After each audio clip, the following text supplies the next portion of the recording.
अस्सलाम वालेकुम एवरीवन। आज के नए लेक्चर के साथ हाजिर हूँ। आज का हमारा लेक्चर जो है वो टाइप्स ऑफ मैट्रिसेस के ऊपर कि हम डिस्कस करेंगे कि मैट्रिसेस की टाइप्स कितनी होती हैं और कौन कौन सी होती। लास्ट लेक्चर में हमने डिस्कस किया था कि हमारे पास मैट्रिक्स क्या होता है। उसके बाद हमने डिस्कस किया था कि रोज और कॉलम्स क्या होते हैं मैट्रिक्स में। और उसके बाद हमने डिस्कस ये किया था कि ऑर्डर ऑफ मैट्रिक्स किस तरह से डिफाइन किया जा सकता है। पिछले लेक्चर का थोड़ा सा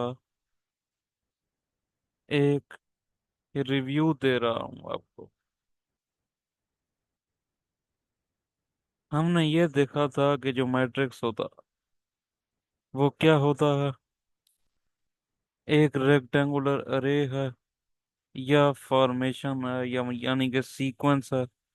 अरे हम ये कह सकते हैं कि ये होती है अरेंजमेंट होती है किसकी, रियल नंबर्स के कलेक्शन की, या फिर रियल नंबर्स का जो कलेक्शन होता है उसकी सीक्वेंस को जिस तरह तरतीब दिया जा सकता है, उसकी फॉर्मेशन को जिस तरतीब से लिखा जाता है मैट्रिक्स के अंदर, स्क्वायर ब्रैकेट्स के अंदर, तो उसे हम कहते हैं कि ये हमारे पास मैट्रिक्स होता है। उसके बाद हमने डिस्कस किया था कि जो रियल नंबर्स मैट्रिक्स के अंदर होते हैं उनको हम एंट्रीज कहते हैं, उनको हम एंट्रीज कहते हैं। पर उसके बाद हमने डिस्कस किया था कि मैट्रिसेस को कन्वेंशनली कैपिटल लेटर से हम डिनोट करते हैं, कैपिटल लेटर से हम डिनोट करते हैं, जाहिर करते हैं।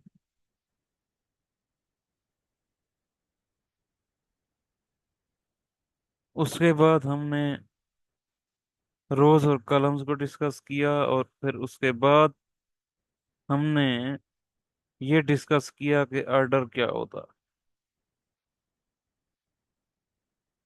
और ऑर्डर डिस्कस करते वक्त एक बात मिस हो गई थी पिछले लेक्चर में, वो ये कि ऑब्जर्वेशन की बात है, दिलचस्प एक इंटरेस्टिंग पॉइंट है हमारे पास कि जितनी भी रोज होती हैं उनमें नंबर ऑफ एलिमेंट्स जो होते हैं, नंबर ऑफ एलिमेंट्स जो होते हैं वो काउंट में सेम होते हैं। फॉर एग्जांपल, ये ऊपर वाली एग्जांपल मैट्रिक्स ए वाली हम ले लेते। ये हमारे पास एक मैट्रिक्स है, इसकी 3 रोज हैं जो इंडिकेट की गई हैं, 3 रोज। ठीक है। इस पहली रो में जो एंट्रीज हैं वो 3, दूसरी रो की एंट्री 3 है, तीसरी रो की एंट्री 3 है।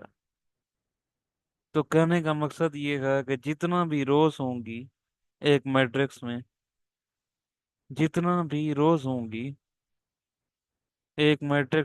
जितना भी रोज होंगी उनमें जो नंबर ऑफ एलिमेंट्स होंगे यानी कि एलिमेंट्स की तादाद जो होगी वो क्या होगी, वो सेम होगी। तमाम रोज में एलिमेंट्स की एंट्रीज की तादाद सेम होगी। ये एक इंटरेस्टिंग पॉइंट था। उसके बाद हम आज के लेक्चर पे आते हैं। आज का हमारा लेक्चर जो है वो है types of matrices. Types of matrices में सबसे पहली जो डेफिनेशन है वो है इक्वल मैट्रिसेस। इक्वल मैट्रिसेस हम लेट कर लेते हैं, सपोज कर लेते हैं डेफिनेशन को समझने के लिए कि ए और बी हमारे पास क्या हैं, दो मैट्रिसेस हैं। और ए को बी के इक्वल कहा जाता है। कब कहा जाता है? If and only if. Two way statement है। इफ एंड ओनली, यानी कि ये हमारे पास स्टेटमेंट वन है और ये हमारे पास सेकंड स्टेटमेंट है। फर्स्ट स्टेटमेंट इम्प्लाई करती है सेकंड स्टेटमेंट को, और सेकंड स्टेटमेंट भी अगर इम्प्लाई करे फर्स्ट स्टेटमेंट को तो उसे, यानी कि कन्वर्स भी ट्रू हो, उस केस का कन्वर्स भी ट्रू हो। अगर एक केस ट्रू है तो उस केस का कन्वर्स भी ट्रू हो, तो उसे हम कहते हैं if and only if.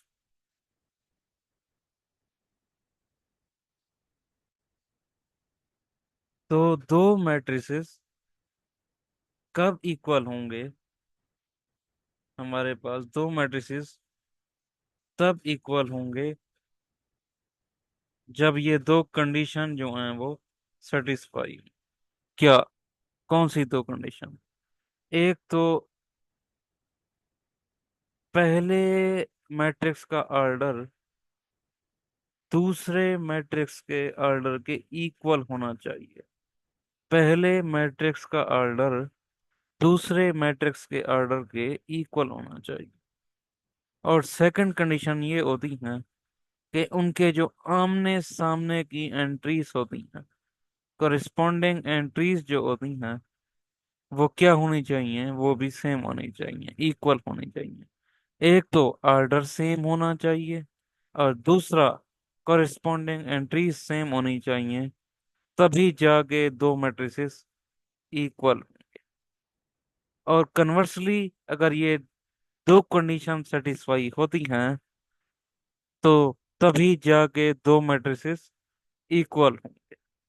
A matrix B के इक्वल तब होगा जब ये दो कंडीशन सेटिस्फाई होंगी। जब ये दो कंडीशन सेटिस्फाई होगी, उसी ही सिर्फ और सिर्फ उसी कंडीशन में ये क्या होगा, जो ये दो मैट्रिसेस जो हैं वो इक्वल होंगे। उम्मीद है ये आपको डेफिनेशन क्लियर हो गई है। अब चलते हैं एग्जाम्पल की तरफ।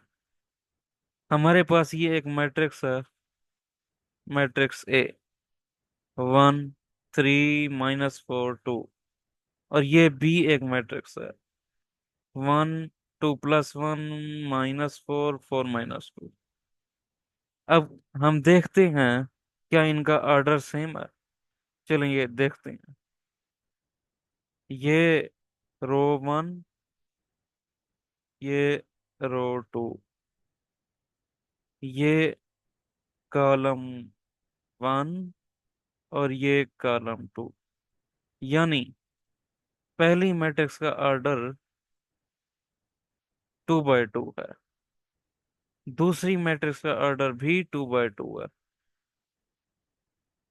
दो रोज हैं और दो कॉलम है, 2 बाय 2।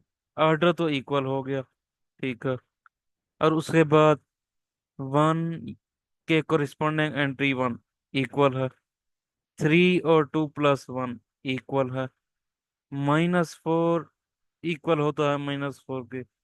और टू को इस तरह लिखा जा सकता है, 4 - 2। 4 - 2 का मतलब 2 ही है। ये भी इक्वल है। दोनों कंडीशंस सेटिस्फाई हो गई हैं। तो इसका मतलब ये मैट्रिसेस जो हैं ये इक्वल हुए। ठीक हो गया। उम्मीद है होपफुली इस एग्जांपल से आपको इक्वल मैट्रिसेस की डेफिनेशन क्लियर हो गई हो। अब आगे चलते।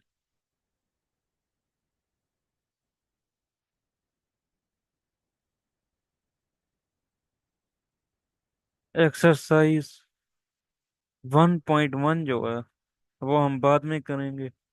पहले हम टाइप्स ऑफ मैट्रिसेस को डिस्कस कंप्लीटली कर लें। उसके बाद हम एक्सरसाइज 1.1 का सलूशन जो है वो डिस्कस करेंगे। टाइप्स ऑफ मैट्रिसेस की जो होती हैं, पहला जो है रो मैट्रिक्स। रो हमें पता है कि किसी मैट्रिक्स में अगर किसी मैट्रिक्स में फर्ज कर लें ये 1 है, ये 0 है, ये 2 है, ये 4 है। ठीक है। अब ये जो हॉरिजॉन्टल सीक्वेंस बनेगा, ये वाला पहला, ये पहली रो बनेगी। और जो दूसरा हॉरिजॉन्टल सीक्वेंस बनेगा, ये दूसरी रो बनेगी। राइट। तो रो मैट्रिक्स क्या होता है? रो मैट्रिक्स ऐसा मैट्रिक्स होता है जिसमें सिर्फ और सिर्फ एक ही रो होती है। Only one row. कॉलम का कुछ नहीं कहा गया कि कॉलम एक होगा, नहीं।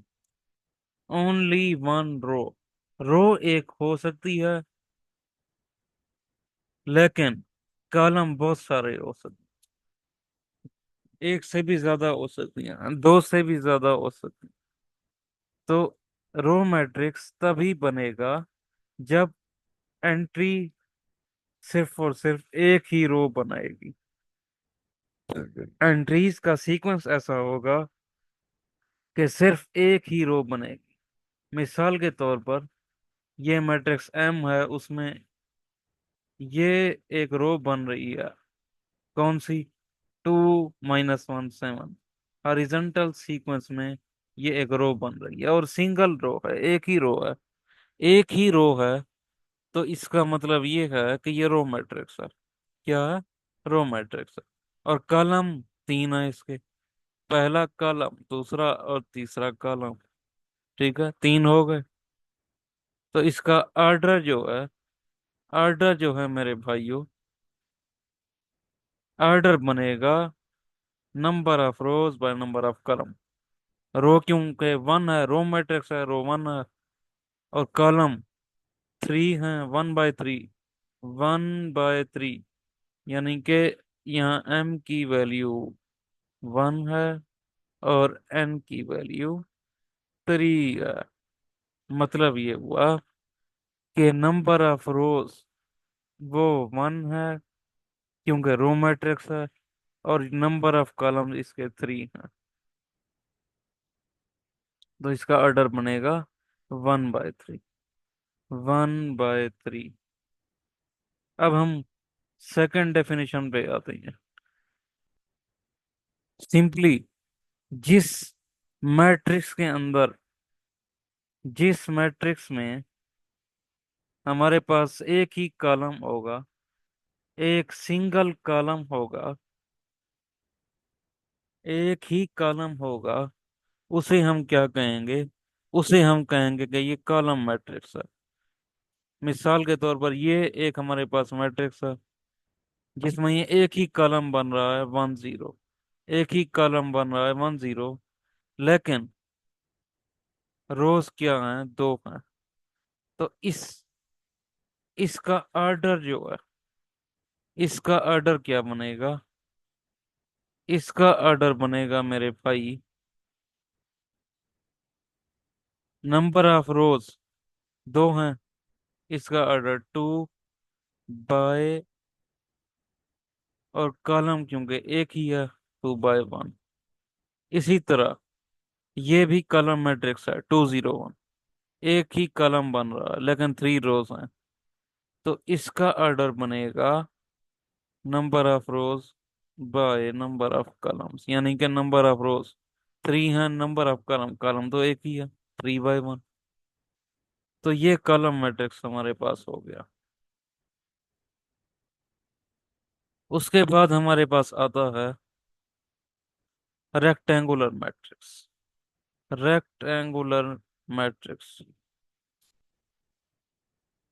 ऐसा मैट्रिक्स, ऐसा मैट्रिक्स जिसमें रोज और कॉलम्स की तादाद इक्वल ना हो, यानी कि m not equal to n, number of rows और नंबर ऑफ कॉलम्स इक्वल ना हो, उनको रेक्टेंगुलर मैट्रिसेस कहा जाता है।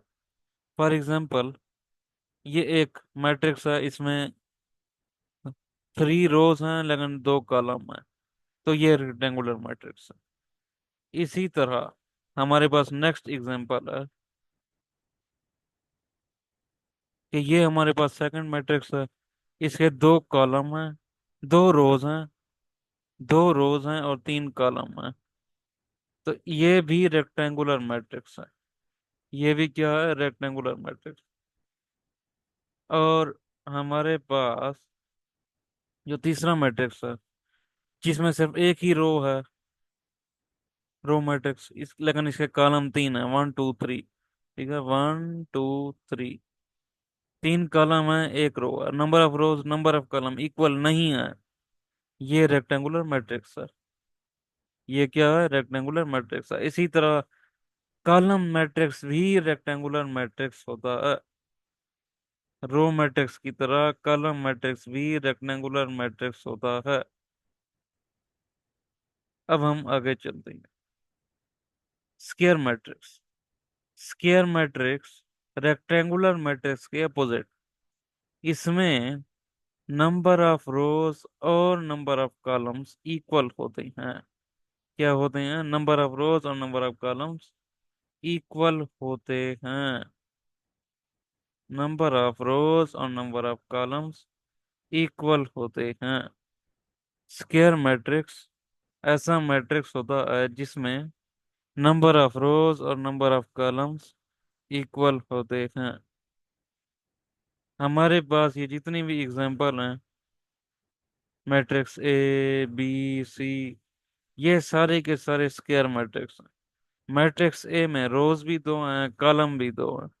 मैट्रिक्स बी में हमारे पास रो भी 3 है, कॉलम भी 3 है। मैट्रिक्स सी में एक रो है, एक ही कॉलम है। तो सारे के सारे ये क्या हैं, स्क्वायर मैट्रिक्स हैं। ये क्या हैं, स्क्वायर मैट्रिक्स हैं। और आगे हमारे पास आ जाता है null matrix. Null matrix, null matrix को जीरो मैट्रिक्स भी कहा जाता है। ऐसा मैट्रिक्स होता है जिसमें सारी एंट्रीज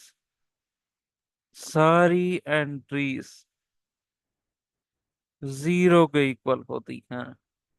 सारी एंट्रीज जो हैं वो जीरो के इक्वल होती हैं। सारी एंट्रीज जीरो होती हैं, जीरो के इक्वल होती हैं। नल मैट्रिक्स या जीरो मैट्रिक्स ऐसा मैट्रिक्स होता है जिसमें सारी एंट्रीज जीरो के इक्वल होती हैं, खा वो कितने ही ऑर्डर का हो।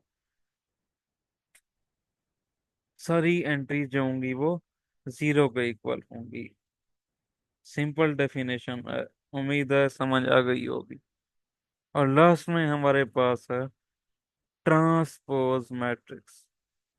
ट्रांसपोज मैट्रिक्स ये क्या होता? आपको पता है कि एक मैट्रिक्स के अंदर रोज भी होती हैं और कॉलम्स भी होती हैं। अगर रोज को इंटरचेंज करके कॉलम बना दिया जाए और कॉलम को इंटरचेंज करके रोज बना दिया जाए, रोज को इंटरचेंज करके कॉलम बना दिया जाए और कॉलम को इंटरचेंज करके रोज बना दिया जाए, यानी कि कतारें और कॉलम आपस में रिप्लेस हो जाएं, तो वो ऐसा मैट्रिक्स जो बनेगा, जो मैट्रिक्स बनेगा उसे ट्रांसपोज मैट्रिक्स कहेंगे। उसे ट्रांसपोज मैट्रिक्स कहेंगे और उसे इस सिंबल से डिनोट कर देंगे। मैट्रिक्स के लेटर के ऊपर छोटा सा टी लगा देते हैं, तो इसे हम कहते हैं कि ये ट्रांसपोज मैट्रिक्स है। ट्रांसपोज मैट्रिक्स के रोज कॉलम्स में चेंज करने से, कॉलम्स को रोज में चेंज करने से ट्रांसपोज मैट्रिक्स बनता है। और इसको डिनोट किस तरह करते हैं? मैट्रिक्स के कैपिटल लेटर के ऊपर स्मॉल टी लगा देते हैं, तो इससे हम ये कहते हैं कि ये ट्रांसपोज मैट्रिक्स है। आज के लिए, अभी के लिए इतना ही। मिलते हैं नेक्स्ट लेक्चर में।